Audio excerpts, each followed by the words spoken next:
Ladies and gentlemen, in today's video, I want to share with you an interview that I did with my friend Justin, who is an 8-figure brand builder, father, stoic, philosopher, an incredible guy overall. And his perspective on e-commerce is one of the most unique that I've heard across all of our different interviews that we've done on this channel. There was so much actionable stuff to take away from for beginners, for advanced entrepreneurs, really for anybody just looking to learn more about e-commerce. We even talked about Amazon because he does utilize Amazon a lot, Google Ads, a lot of things that people don't generally talk about too much. So that's pretty much what this video is going to be all about. So I really hope that you enjoy it. One thing before we begin though, if you do want to support this channel and all the interviews that I do, all the amazing guests that I try to bring for you, then simply make sure you subscribe.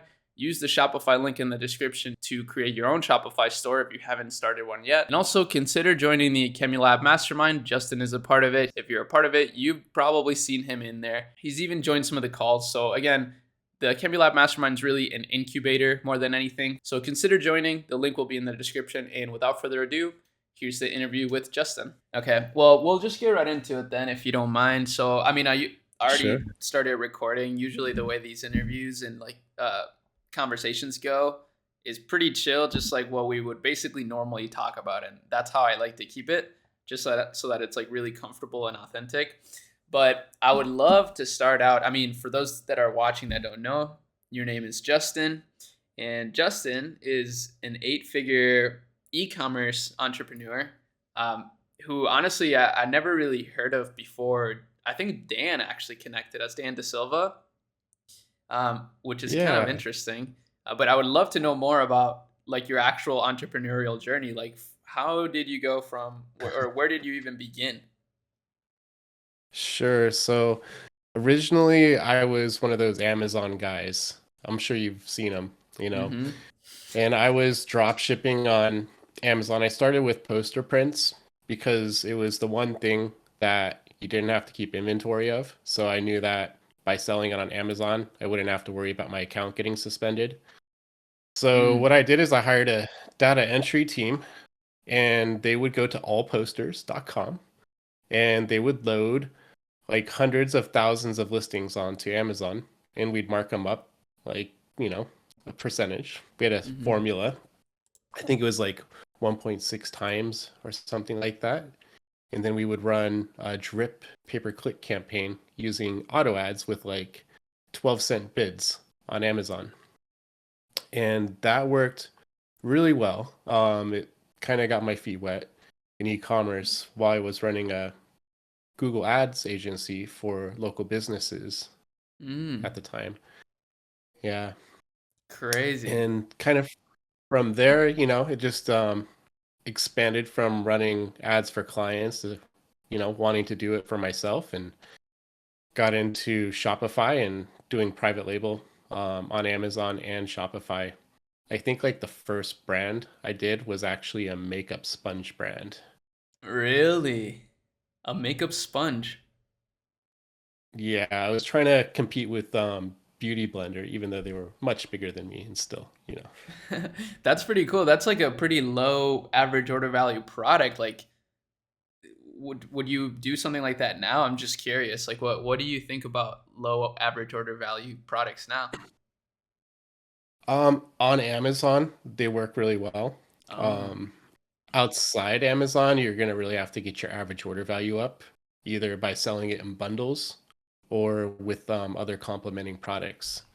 But on Amazon, I had this like really unique formula. So the way I would test products is I would order like 100 at a time from like AliExpress, and these would be like 50 cent to like $1, products. And I Mm-hmm. would take the pictures of them using my iPhone with a nice little, white box for taking photos of products.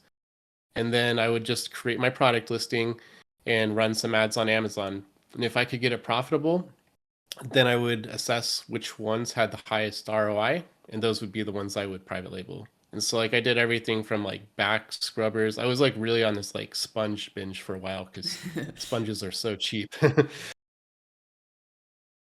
Wow. That's actually crazy, man. I didn't know that. And that's actually such a smart approach. I wonder, Do you think that could work now, running a similar operation of like, testing on Amazon with like a low amount of units and then having like a range of products and then scaling up the ones that are performing the best? Do you think that's like a sustainable approach now? I do still think that's a really amazing approach. It's something Mm, that we're actually working on, and it's much different than how most people test products. And there's an integration now, and there has been for a while, where you can integrate Amazon to ship, or I mean, Shopify to ship your Amazon products out. So if you have inventory at Amazon that you shipped into FBA and you want to run Google ads and then you want to run Amazon ads, you could do both and get your, you know, pixel, warmed up for Facebook if you want to run multi-channel, all while testing on Amazon, Google, and everything else. I mean, it's that's kind of like a insane. cool strategy. I don't know anybody that's actually doing it. It's either like you're a Shopify person or an Amazon person, it seems like these days. Yeah. What? I had no idea that you could actually do that. You can actually be both. So what you're saying is you can actually just ship all your stuff to Amazon FBA, let's say, and then fulfill even your Shopify orders through the inventory that you ordered there. Yep. And you get 2 day shipping. So, no chargebacks. You just don't have to worry about it. The only caveat is, you might have to invest like $100 on some cheap products, but I would be running Google ads for this type of strategy only because Google, it's about supply and demand, right? Mhm. Facebook is very much, you have to trigger people to buy it based off of when they're going through their feed. So if somebody's searching, for example, for a makeup sponge, they're gonna you're gonna show up right on that top shopping area on Google. And if you have, like I said, a good bundle offer where you're able to get your average order value up and it makes sense and you're competitive compared to everyone else, you're gonna convert. And most likely it's going to be profitable if you work on your offer. And same thing with Amazon too. But Amazon's a little easier. Like you don't even have to build a website to sell on Amazon, which is Right, just a like crazy. listing. Yep. And especially now, so this is actually kind of blowing my mind a little bit because especially now with, for example, ChatGPT and these things that allow you to, for example, you could have it create Amazon listings in a snap and, you don't even have to create a site. You can just launch on Amazon. That's actually amazing. So when it comes to Google Ads, I'm wondering, is that your main revenue driver these days then for the stores that you are running, or do you kind of diversify it? So we're very multi-channel. I would say Facebook at least brings in 70% of our revenue. Mm, Um, but our highest return on investment is Google. Just it's so hard to beat. It's consistent. You don't have to worry about like ad fatigue and having to always come up with new creatives. Once it's going, it just keeps going.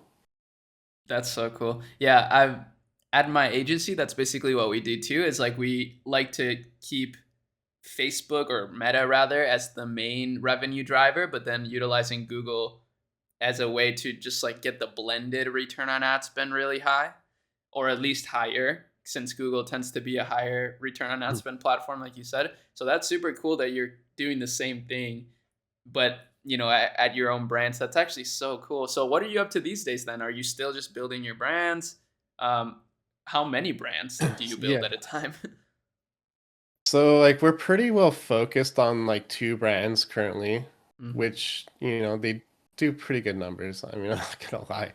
I don't want to brag either, but How if you see good? these 2 Shopify, well, let me show you here. Hold on. Grab these. Oh my gosh. There's one of them. Let me grab the other. Oh man. So, Damn. you know, I got these 2 belts from my brands. These are Zipify Nice. belts for people Oh, out that's there so who don't cool. know of them. Um, but yeah, Dude, you we are do, huge. pretty good numbers. Wow, that's amazing. How this is so random. I'm going all over the place, but what does your day look like? Do you work out a lot? I mean, you're pretty big. Oh yeah, so like every day, man, I'm all, Damn. hitting the weights. I've been doing it for over 20 years. Like you may not know this, but I turned 40 this year, actually. Pretty crazy. That's surprising. But I wake up, I take my son to school, and then I work out for probably about an hour in my home gym, just doing circuit workouts. So a lot of free weights. I don't use any machines or anything like that. I'll have like I do intermittent fasting. So right now I'm drinking black coffee. So I won't eat anything until about 10 o'clock. I try to eat no later in the evening by 8 p.m. And that keeps you kind of lean and allows your body to just burn that extra fat. And it also gives you like a lot of high energy. So like I'll try to stay away from carbs in the morning. By about 9:30, 10 o'clock, I'll sit down, check my messages, look at my stats, make sure everything looks good. Most of our companies are ran by like operations managers. We have a CEO of my brands, which is my wife. So she takes care of What? all of our brands. Yep. And I am now just like working on other stuff like Shop Hunter, for example. I was able to step away from our e-commerce companies and build software, which I've been doing since last July. And I'm working on now two other software projects. One which we just released. I'm not going to mention the name right now, but I'm sure you guys will figure it out once we go public Yeah. about it. But That's so exciting. I'm actually so inspired by that. Like a lot of people that follow me and a lot of the people that I've interviewed so far have been, like 20, 25, kind of like my age a little bit, 26 maybe. And it's really inspiring to see just like you're just, you're turning 40 soon, but you're still, I don't know, I feel like I'm talking to like somebody my age, you know what I mean? Like we're still doing the same things. And I just find that really inspiring, to be honest with you, because I think a lot of people have this mentality of like, once you're, let's say, like 35, like it's over. Like you're basically say goodbye to your no, normal life. dude, that's actually when the excitement begins, in my opinion, because by that age, you actually have money to utilize to make more money. And so you're actually doing less work, you're enjoying life way more, you have a lot more freedom. And by then you've learned how to like really hone your skills and delegate out to people. So like most of you guys, I'm sure, like making websites, your product pages, everything. By then you have like all the connections to where you just can send a message to somebody and say, hey, like I did yesterday, I know this guy Rainus and he's a really good email marketer. And I was like, Rainus, I need email marketing, I'm gonna hire you, do this for me, and he just gets it I done. know Like Rayness. that's the beautiful. Yeah. That guy's awesome. That's really wise though. I actually think you're so right. And I'm happy to hear that cuz like I said I hate the other mentality of like, well, now I'm like, 35 or 40, like it's I'm not like I used to be or whatever. Like you get more overweight, like you kind of just like people just fall apart and I'm like, man, that's not very inspiring. Nah. You only fall apart if you stop, taking care of yourself. Like, as long as you're healthy every day, you're conscious of what you eat. You're not trying to eat pizza every single night, hamburgers. I mean, I still go out and have like sushi and eat out like probably like 4 days a week still. But I mean, if you work out and just take care of yourself, you're gonna be good. And just don't get lazy. Yeah. That makes sense. So let me kind of go a little bit back into the business side of it again because, well, I want to combine these two topics because I think it's interesting. Do you think, like, let's say when you first started in business, have you always been like health conscious or has this affected your business positively, like how you live? Yeah, so all right, before I had a family and I used to be a distance runner back in high school.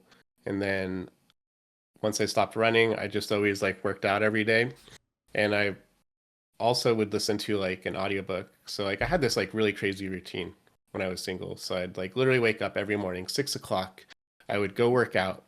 And I would after I worked out, I would then sit in the sauna for usually 15 minutes, up to 20 if my body would let me. Then I would go hit a cold shower right after that.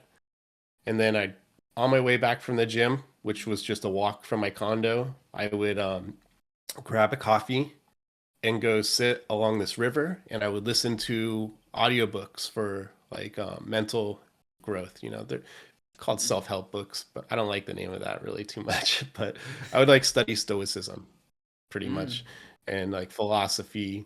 I'd read books like The 4 Hour Work Week or $100 Million Offer by Alex Hormozy, those types of books. And after that, I'd then work about 9 o'clock, and then I'd go for a run at like 2 o'clock. And I had like this really cool thing I would do on my run. You know, there's this saying that in order to build a mountain, you have to move one rock at a time. So I would go on this, 3 to 5 mile run every day, and I would pick up a rock on my way and I would drop it off on this beach. And I was like, I'm going to build this beach one rock at a time. It may not be a mountain, but, just something to kind of make it fun every day. Is like, Wow. that's my mission. I need to drop this rock off on this beach every day. That's so, yeah, you do. But I when I think about you, I'm like, I do think of like a stoic, like a stoic person. So it all makes sense now. I didn't really know too much of your backstory besides like some of the things we've talked about. Like I knew you were a long distance runner, but now it's starting to all add up. Now I see it. yeah, I mean, it's life is crazy, but it's pretty amazing if you enjoy the journey. Yeah. Can I ask you something Just like, totally random? Actually, sorry, you can finish, yeah, but no, go for it. so a lot of you do you only invest now into more of your own companies basically, or do you keep like some savings or let's say some investments for the future in other companies?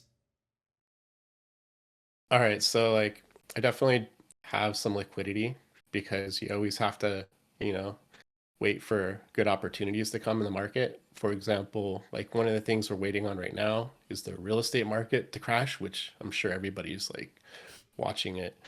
But a lot of our investments go into like our own companies. So like software is one. So now that our software company is doing really well, we're branching off into two other software companies and like actually trying to build stuff like outside e-commerce, and that's kind of like the next level. I Mm, think a lot of people kind of get like stuck in this bubble where it's like they're in e-commerce all day long, and they don't really think outside that bubble. But there's a few friends of mine that like really opened my eyes to bigger opportunities, and I was just like blown away because I'm in my bubble all day in e-commerce world. So right.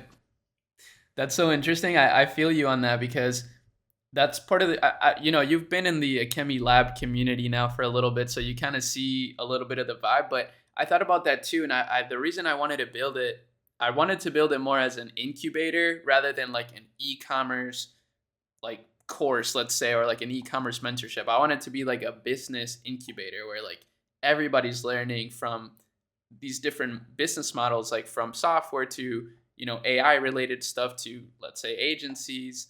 Um, Obviously, we're in e-commerce right now because that's like the main channel, topic. But I would love to continue to expand into bigger and bigger markets.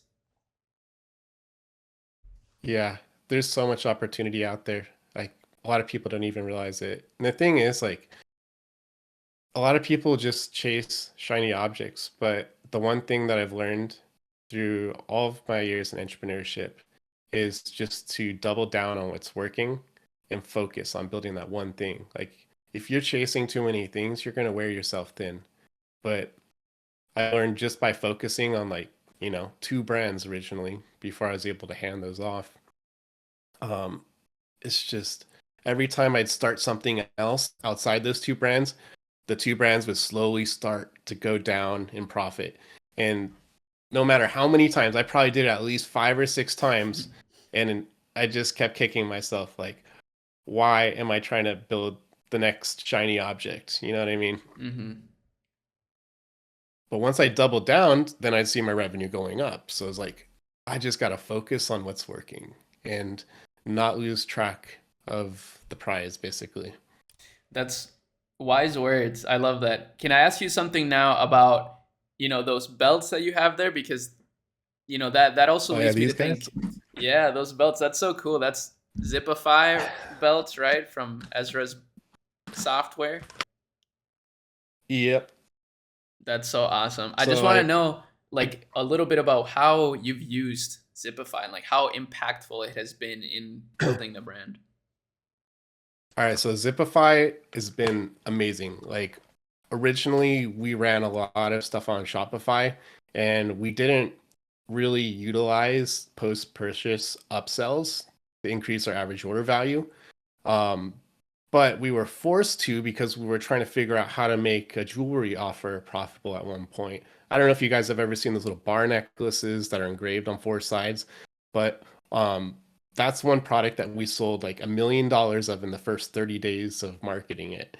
Oh my. And that's how I actually got one of these guys was with jewelry. Um, and that was a very interesting venture. And the way that we got it to work was using Zipify by upselling the same product actually over to the person who was buying it. We just allowed them, to buy one for a family member. So we were able to increase our average order value for a product we're selling for like $18.95 all the way up to $29 by giving them 50% off a second item.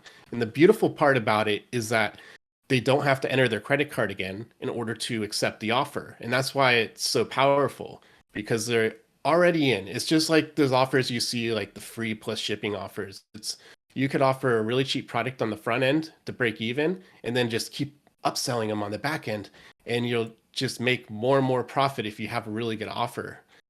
So there's a lot of ways you could kind of use it, but the way we did it was 50% off the same item on the back end. That's so clever. And especially with the family angle. I think your camera froze for some reason, but luckily Uh-oh. the Hold on, let me audio is try it real quick. perfect. Oh, Oh, there you there we go. go. Nice. That's super clever, especially with the family angle of like get one for your family member or friend, right? Like just incentivizing them to buy one more and at 50% off. And especially with jewelry, right? Like I bet it didn't cost you basically anything to send another one. It was like $2. Wow. And the shipping's the same because it's jewelry, it's very light. Yeah, and for shipping on jewelry, we had like this really crazy strategy at the time for fast shipping from China. We would basically get like put UPS labels on hundreds of, packages going out, and then we throw them all in one box, and then they would like 2-day air ship it and basically dump the boxes out over here. So like back when like shipping was just always so difficult no matter what shipping line you chose, we kind of like invented that in order to like really speed up shipping on very small products. Dang. So what was that integration you mentioned from so that you can fulfill Shopify orders on Amazon? Do you have a name for that? Yeah, I'm so gonna it's use that. actually, let me find it. I really want to try that Amazon, out. it's something that it's not even an app, but it's something that Amazon off I mean Shopify offers. It's called Fulfillment by Amazon and it's on the Shopify Help Center. Mm, So if you literally just go search Fulfillment by Amazon in the documentation in the Help Center on mm, Shopify, they actually have the guide there on how to do it. It awesome. steps you through the Shopify app and everything, and I'll send it to you on Discord, Ari, so you have a link. Sweet. So if you want Yeah. to link it in the description, people could find more information about that. I'll definitely do that because this sounds, I mean, I've never heard of this. I've thought about something like this before. Like I would love to have like a hybrid store because I see the power of Amazon and I see that a lot of like big businesses, they're scared of Amazon. So I'm like, well, what an edge you could have over the big businesses if you just use Amazon to your advantage. Yeah, hold on. I just want to check on this. It says as of March 31st of 2023, they were no longer supporting this. So if this Oh doesn't no. work, I'm sure there's another solution out there, but yeah, Shopify's scared. They're like, "Oh no." they might be. But I know there's other solutions out there. Yeah, I would imagine. I've also seen brands, for example, like the Liquid Death Shopify store. They link directly to Amazon. So I think maybe they just have. I figured Shopify would have a problem with that because they make a lot of money off of the the transaction fees, right? I'm pretty sure. Mm. Yeah. I mean, the MCF app is still up. So, yeah, it's just, I haven't seen the help page in a while, but that's interesting. Yeah, interesting changes. So, what would you say the percentages are as far as like revenue allocation? Is it 50-50 split between Amazon for you and Shopify, or has it always been mainly Shopify, a little bit Amazon? I would say like Amazon's like 20% of what Shopify has. But Mm. with the right product, it could be a lot more. It really just depends on, supply and demand. So like if you know the product is searched a lot on Google, there's a good chance that a lot of people are going to be searching for it on Amazon too. That makes sense. And something I've found in the past that, if you're running a lot of Facebook ads or meta ads, a lot of people, when they see your product, they'll go back on Google and like, search for it. So you're probably losing out on a lot of revenue if they can find it on Amazon because, they could Yeah, have shopped on your listing. absolutely. And there's a lot of opportunity too if you notice that product is not being sold on Amazon yet. You should definitely list it there. Awesome. That's really cool. So I'm wondering now, I mean, you seem to know a lot of people as well, yet you've always been kind of low key. I mean, I didn't know about you until, Dan introduced us. So how have you gone about like networking with interesting people? Has it just been natural or what? I mean, it's all been through like people like yourself. I mean, I'm very like close to the people that have good integrity, and I always just try to, share as much value as I can. And that is what really gets you far, is like helping other people. And, if it wouldn't be any other way, like if I didn't help people, I wouldn't have a network today. But, those people introduce you to other people and you just happen to get in a good circle, really. So just, best advice is like you never know who's going to be successful too these days. There's a lot of people who are just starting out that end up being really successful later. So don't discount the small people. I love that. I think that's really awesome advice and like wholesome too, because I think there is a lot like an elitist mentality a little bit in the entrepreneur community, at least like on social media. And I don't know, I don't like that. It's like I tweeted about this the other day because I thought it was interesting that a lot of people really hate, for example, on the 9 to 5 job. And I'm like, well, how can you build an elite team if you don't respect people who have a job? You know what I mean? I'm like, it just doesn't really make sense to me. That and who's going to work for you? Right. Like you need employees. So like I love employees. If you work a 9 to 5, man, you are my best friend because I would love to hire you if you have the value that I need for my company. That's awesome. So, as far as like finding those products now, because you've obviously built like a product research tool that's insanely powerful. It's really the only thing I use nowadays just to for everything really. So, Beautiful, what man. what do you look for when it comes to like a product? Is it solely demand, or is there other things that you look for?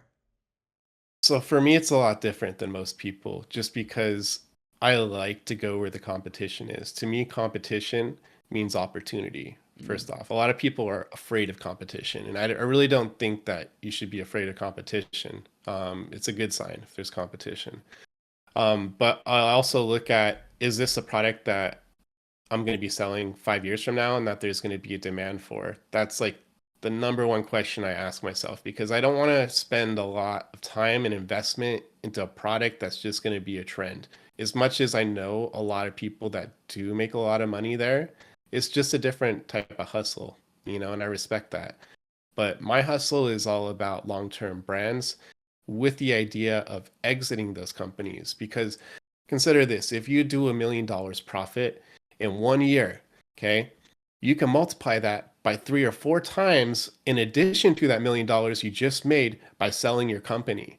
So it's like, to me, there's a lot more value there than just trying to make a quick buck on a trend. Because if I could be in it for the marathon, I'm going to make 3 to 4 times the amount of money that I just made in the last year. That's so true. Good marathon analogy being a long distance runner. That makes a lot of sense. So, what do you have any other hobbies then outside of your lifting, for example? Do you have any other hobbies, or is business kind of like the game for you? Business is like my biggest hobby, actually. Like, I just love building companies, and it's just exciting to me where if I can figure out how to do something new, it's just like a new hobby to me. Like, software was a new hobby for me. I it wasn't into it to make money. I just wanted to help people out. But the exciting part was learning all the new things that come with it and all the challenges. Like, Mm. it's just like getting a new video game almost. And that's how I see life a lot of times, is like it's like a video game. Like, you're in a real life GTA right now. You may not realize it. And the Matrix exists. But it's just depending on what game do you want to play. What game are you going to put in today? Do you want to play the 9 to 5 game, or do you want to play GTA and have fun? Like, Hmm. there's so many different ways to do it. Do you want to be a good person? Do you want to be a bad person? I mean, it's your choice. That's deep. That's so true. That's one thing that I kind of want to talk about too, is hopefully it sends out the right message. But I think, unfortunately, with entrepreneurship, I think that's actually a really good analogy of GTA, because you have so much freedom, I think, as an entrepreneur, that the line, like the moral and ethical lines, blur a little bit, or at the very least, like you just have the freedom to do whatever you want with little repercussion in the short term, at least. Maybe not so in the long term, but I think that causes a lot of people to have really shady behavior. What do you think about that? I think that, and I wish that everyone finds their best self, really. I know that everyone goes through different things in life, and being human and just wanting to set good examples for other people, I want them to find the positivity in what they're going through. Sometimes doing negative things seems like it's the quickest way to get to success so you could do positive things. And I don't always think that's the right way to go about it, even though, people see it that way. But, at the end of the day, you do what's good for you. And I'll still support and love everybody unconditionally. But I just want to set the best example that I can so people could try to follow what I believe in is right and having good integrity. That's a great that's a great way to put it. I think too, like I saw an analogy that somebody made about, like, on a plane, whenever they say, like, if in the event of an emergency, like, adjust your oxygen max first before you help others. You can't really help someone unless you're like helping yourself. So I think wanting to set really good examples for yourself will create like a ripple effect on others. And I think that's a great way to look at it. Yeah, because you can't tell other people what to do because they're going to always do their own thing. But the best thing that you can do is set that example so people can see it and then see the results from your integrity that you have in your own life. And then they can see the karma, which I do believe in karma, Me too. from what actions they do that creates a reaction or response. Yeah, I always tell my team that I'm like, okay, let's just do that. Like, let's say a customer wants like a refund or something, they're pissed. I'm like, okay, let's just do it. We'll just farm the, good karma. Like, it'll come back. So I like the idea of farming good karma. Yeah, I mean, and the people don't realize it though. It's like, some people like to scam, unfortunately. But when you put out positivity out there, people will do things for you, whether it's talking about your brand or referring someone to go purchase from you. Like, integrity goes so far at the end of the day. But if you just burn people every day, nobody's going to trust you. And you're just going to be around negative people that are in the same type of mentality as you. That's so true. That's what I'm saying. Like people don't see like the long term like impact of their actions now. I feel like that's a big problem, and probably why people don't achieve their goals is like they just don't really see beyond you know next month or even the month after that. But they don't think about in years like all the connections they would have missed out on, all the like you said, positivity in their life that they could have just by those small daily actions. Yeah, and I think about it almost like Stockholm syndrome. It's like you're kidnapping yourself to try to trick yourself, but stop lying to yourself. You know what's right for yourself. Do what's right. Wow. That's amazing. Okay, I think that's a pretty decent place to end it off. I know that you have something coming up soon, so I don't want you to go like back to back calls, but man, do you have any I mean that's actually some amazing words of advice, but as far as business, like what people can take action on right now, do you have any last pieces of advice for the entrepreneur out there watching? Yeah, the best thing I could say is, and I live by this rule, is Pareto's law, man. It's 80/20, okay? Look for the 20% of everything that you do that gets 80% of the results. Look for the products, the 20% of the products that bring in 80% of the results from your competition. Look at that in life. What are you doing in your business? What 20% of your effort has 80% of the impact that you can scale? That alone, just follow that one rule, and you're going to infinitely be able to scale anything that you put your hands on. I love that. That's amazing. Well, maybe we'll do a part two of this again because this has been amazing. And, I appreciate all the help you've given me and also just like the value provided for my community. That's been incredible. So excited to do this again. And I'll leave all your stuff in the description as well for people to follow. Hey, it's been a pleasure, Ari. Of course. I'm All really right. grateful for you, brother. Thanks. You too. Talk soon. Peace out. All right, peace, brother.